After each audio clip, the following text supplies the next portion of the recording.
À contresens London est 1000 fois mieux qu'à contresens espagnol. Le 1 et le 2 mangent les 3 films espagnols réunis. Pas de spoil sur le deuxième film dans cette vidéo, je vais juste vous faire un débrief de tout ce qui fait qu'à contresens 1, London est meilleur qu'à contresens 1, espagnol. Petite piqûre de rappel pour vous. Déjà, la rencontre entre Nick et Noah version londonienne était moins toxique que la rencontre espagnole parce que Nick n'a pas utilisé le chien pour intimider et faire peur à Noah. Je suis désolée, mais le jeu d'acteur dans la version londonienne est beaucoup mieux et c'est beaucoup moins cringe. Déjà, dès le début, il y a beaucoup plus d'interaction entre Nick et Noah London et on voit aussi Nick interagir avec la mère de Noah, danser avec elle, la faire rire. On sent qu'il y a une famille qui essaye de se former, vous voyez. Dans la version espagnole, on apprend juste que Nick est avocat, rien de plus. Et dans la version londonienne, on en apprend beaucoup plus sur Nick. On apprend que c'est pas un gamin pourri gâté. Il avait monté sa propre entreprise, qu'il l'a vendue quand il avait 17 ans et qu'il s'est fait une fortune et qu'il vit de ça. Dans la version espagnole, qu'est-ce qu'on apprend? C'est qu'il n'y a pas de fête sans Nick. On apprend ça et le fait qu'il filme et qu'il jette ses mégots de cigarettes dans la rue.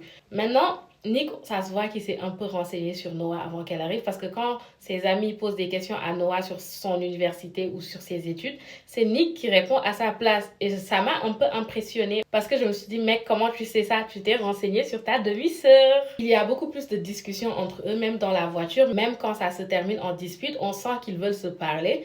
Et même du coup, Noah, elle est allée trop loin. Et même la manière dont Nick lui a demandé de sortir de la voiture, c'était beaucoup plus calme, beaucoup plus posé que la version espagnole.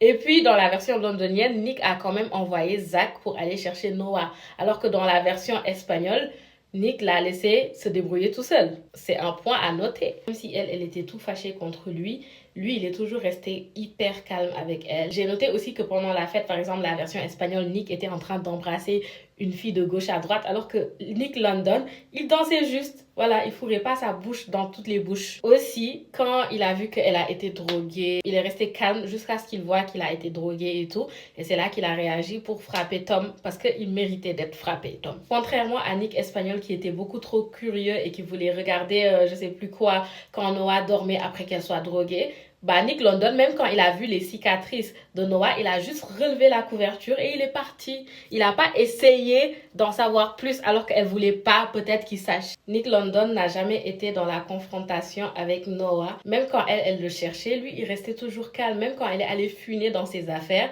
il a rien dit. Il lui a juste dit, quand je sortirai, tu auras plus de temps pour fuiner. Et vous voyez la deuxième soirée où Noah s'est incrusté pour aller voir Nick faire une course. Eh bien, dans la version londonienne, elle n'a pas eu besoin de s'incruster. Elle est allée voir Nick et elle lui a dit, je viens avec toi. Et il n'a même pas essayé de l'en empêcher. Genre, il a accepté. Il s'est dit, ok, pourquoi pas.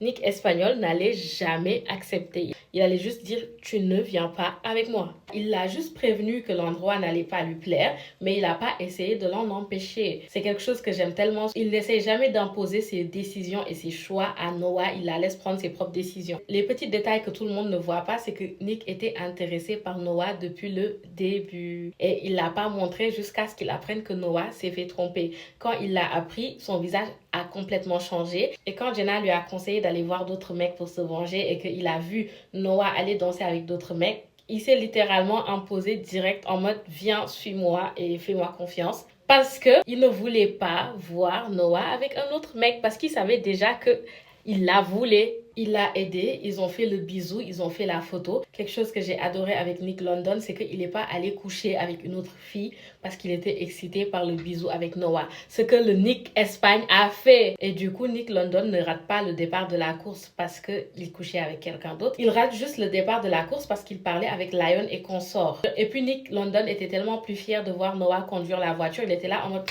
c'est ça ma nouvelle demi-sœur et tout. Il était fier, même s'il était fâché parce qu'il savait les conséquences, il était fier. Et la version londonienne est beaucoup plus logique parce que tu perds pas une voiture, une McLaren comme ça dans une course et tout le monde trouve ça normal. Ça veut dire que personne dans à contresens 1 espagnol s'est dit mais elle est où la McLaren de Nick? Même si vous êtes hyper riche, il y a un minimum, soyez un peu réaliste. Du coup, là, ça fait beaucoup plus réaliste le fait qu'il ne perd pas sa McLaren comme ça. Juste que Ronnie lui propose de se battre pour régler tout ça. C'était plus logique. À ce moment-là de la bagarre qui a explosé sur la piste, il y a eu Noah qui a fait sa crise d'angoisse. Quand Noah a fait sa crise d'angoisse, Nick London, qui est beaucoup plus attentionné que Nick espagnol, il fait quoi?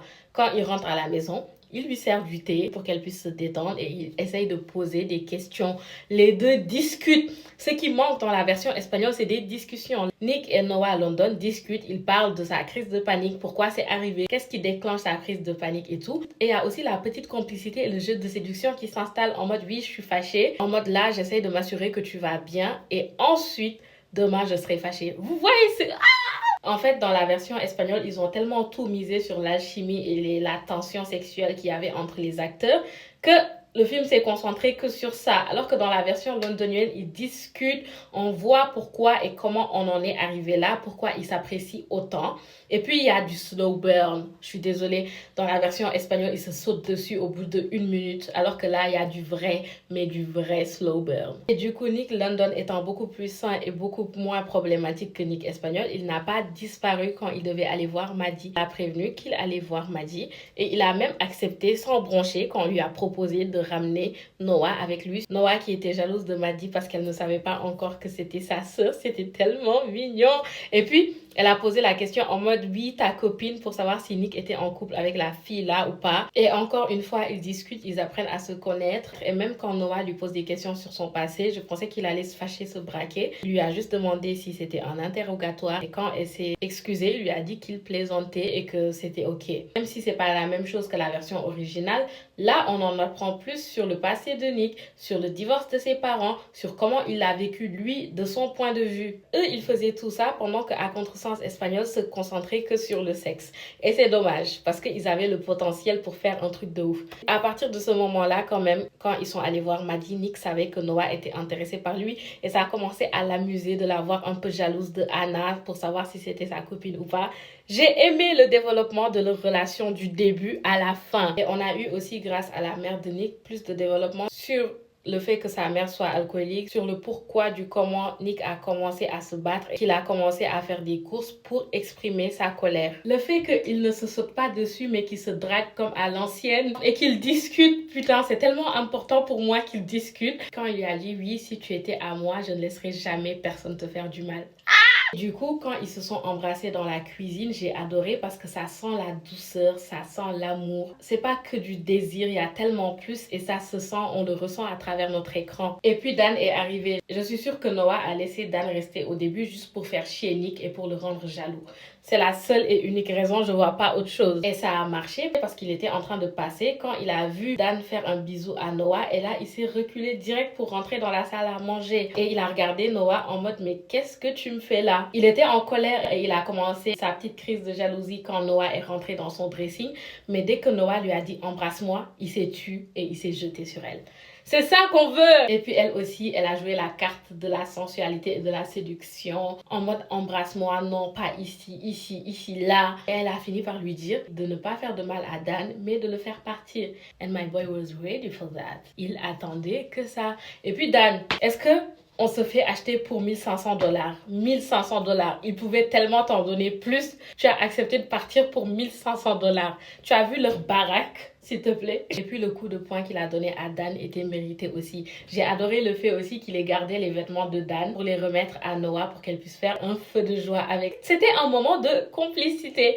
Et puis il y a eu des petites discussions autour d'un verre, un petit vin, le petit feu. C'était romantique, c'était mignon, c'était adorable. Maintenant le combat. Nick Espagnol a continué son combat quand Noah est parti. Nick London a arrêté le combat dès que Noah est parti. Il s'est rapproché pour demander où est-ce qu'elle est allée et pourquoi elle est partie. Et quand Noah lui avait déjà fait comprendre qu'elle n'aimait pas les bagarres, il a stoppé le combat direct. Il savait les dangers, il savait que ça allait avoir des conséquences, mais il ne voulait pas la décevoir. Du coup, il a tout arrêté. Nick Espagnol n'allait jamais laisser une victoire passer. Et Nick London a laissé sa victoire qu'il allait carrément avoir pour ne pas décevoir Noah. Et là, c'est beaucoup plus logique qu'il perde sa McLaren comme ça parce que Ronnie est venu le menacer. Il était armé alors que lui, il était tout seul. Ronnie était avec ses gars. Ils l'ont menacé, ils ont menacé sa famille, ils ont menacé ses amis. Ils ont pris les clés de sa voiture et ils sont partis. Là, c'était beaucoup plus un vol qu'un pari parce qu'on parie pas une McLaren, pitié. J'ai adoré le fait que Nick London inclut Noah dans tout ce qu'il fait.